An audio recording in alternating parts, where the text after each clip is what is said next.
HR Professional Magazine. I'm here today at HRPA 2018 Annual Conference and Trade Show, and I have Bill Taylor with me, and he's going to chat to us a little bit about his keynote.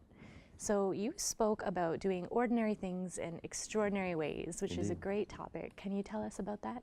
Well, so as you may know, I'm the co-founder of Fast Company Magazine 25 years ago, and I've really spent so much time hanging out in Silicon Valley and Seattle, Washington, and whether it's Ottawa or Montreal, kind of the tech centers of Canada. And I came to realize that there are so many leaders, HR leaders and others, in so many industries that have been around for 100 years. Long established fields, long established companies. And I was concerned that a lot of the sense of innovation and transformation and possibility that was so natural in the high-tech world wasn't really translating into the much bigger, much more traditional parts of the economy and companies. And so what I urged folks this morning to think about, and what I urge in general my audience to think about, is there's no such thing anymore as an old-fashioned or traditional company or industry. There are just old-fashioned and traditional ways to do business. And I really do believe that you leaders, HR leaders especially, can unleash a spirit of innovation, transformation, reimagination in their organizations that's just as powerful, just as exciting as what's going on in the high-tech world, if they can look at their company with a new set of eyes, a new sense of possibility, and look at, to be honest, the role of HR as helping organizations build on all their past success and results, even as they build out a whole new approach to the future. And so I was kind of urging people to open their minds, open their eyes, and embrace a kind of spirit of transformation and renewal. So we both know a lot of ink has been spilled and I guess pixels typed about what makes an extraordinary leader. Yep. And there are a lot of misconceptions and competing ideas out there, but what is an extraordinary leader to you? So I've had the great fortune in the last 25 years of hanging out with really, truly extraordinary, and they come in all shapes and sizes. They come in all personality types. Some are introverted, some are extroverted. I'd say a couple things.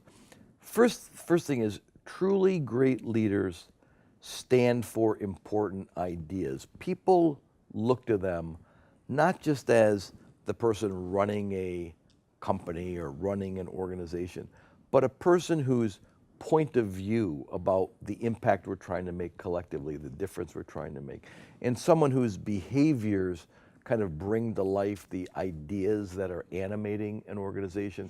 That's what elevates ordinary leaders into extraordinary leaders. To me, the only sustainable form of business leadership is thought leadership. Second thing, there is again, it gets expressed in different ways, but there is a spirit about extraordinary leaders. And the way I think of it is a kind of spirit of tough-minded optimism. Extraordinary leaders understand that for most people on most days, life is kind of a drag. I mean, you're solving problems, dealing with difficult colleagues. It's just, even in the most successful companies, most days you're not like dancing around kind of deal.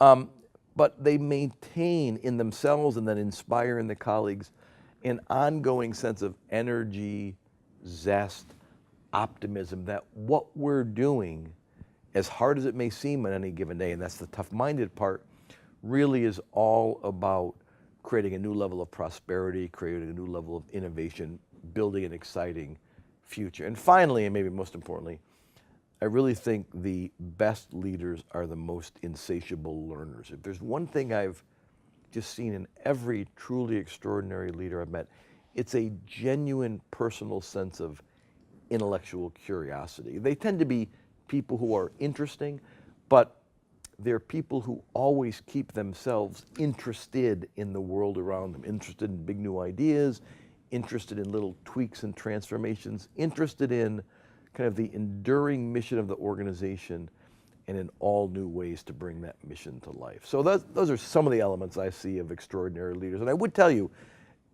that doesn't mean they're all charismatic, it doesn't mean they're all larger than life. That's really not what it's about. It's about mindset, attitude, outlook. Now, specifically in the field of HR, we're seeing a lot of transformation. Yep. 40 years ago, it was considered administrative. Yep. Now it's more of a strategic leadership role. What do you have in mind for HR professionals who are making that transition right now?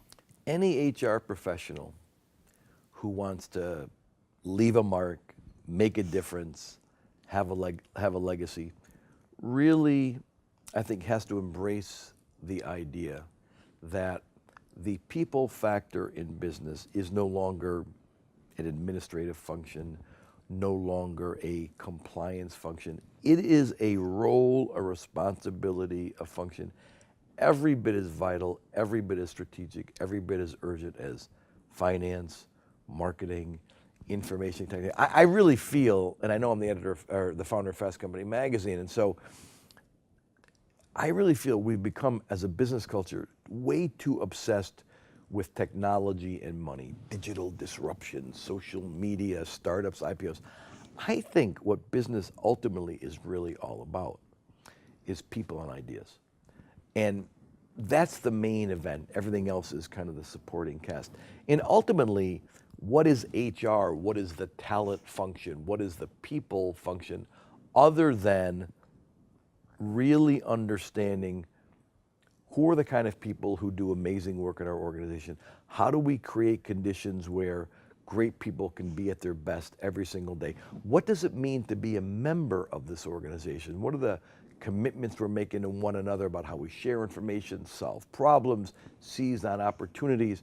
Can we create a sense of mission and purpose and collective ambition, if you will, that really defines what it means to be part of this organization? And so the best companies I know, the most creative companies I know, treat the people factor in business with just as much rigor, just as much discipline, just as much creativity, just as much of a sense of strategic urgency as they treat the more traditional businessy sorts of factors. And so I think it's a great, great time to be an HR professional. I think more than ever, the best companies understand that we can never be better in the marketplace than what we're creating in the workplace.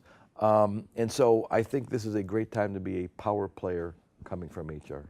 Thank you so much for taking the time out for us. Appreciate it. My great pleasure. Thanks for having me. And I'm Liz Bernier, and this is HR Today.